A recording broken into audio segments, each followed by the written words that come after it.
একদিন আমরা সবাই এই পৃথিবীর বাঁধন ছিঁড়ে চলে যাব অনন্তের পথে। আমাদের দেহটি তখন মাটি দেবে।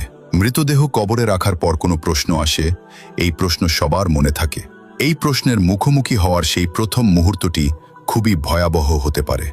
চারিদিকে কবরের অন্ধকার, নিচে বিছানো সাপ ও বিচ্ছুর আতঙ্ক। এই দুঃসহ পরিস্থিতিতে হঠাৎ অন্ধকার ভেদ করে দুটি আলোকময় ফেরেশতা হাজির হন।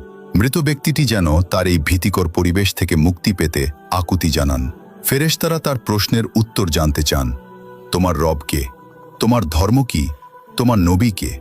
ঠিক তখনই ভিডিওতে দেখা যায় সেই ব্যক্তিটি তার কবরের কফন থেকে মুক্ত হয়ে উঠে বসেন। সাপ বিচ্ছুর মধ্য থেকে তার দেহকে ফেরেশতারা হাত বাড়িয়ে টেনে তোলেন। সেই কফন পরিহিত অবস্থায় থাকা সত্ত্বেও সে আলোর দিকে এগিয়ে চলে। ফেরেশতারা তাকে আশ্বস্ত করেন যে সে তাদের কাছে নিরাপদ। তারা তার দুই হাত ধরে তাকে কবরের এই ভীতিকর পরিবেশ থেকে মুক্ত করে আকাশের দিকে, সেই জান্নাতের আলোর দিকে নিয়ে যান। এটি হলো সেই মুমিন বান্দার আত্মার গল্প, যে সত্যের পথে চলেছিল এবং আল্লাহর উপর বিশ্বাস রেখেছিল। শেষে আত্মা ফেরেশতাদের সাথে শান্তিতে জান্নাতের দিকে রওনা হয়। আমিন।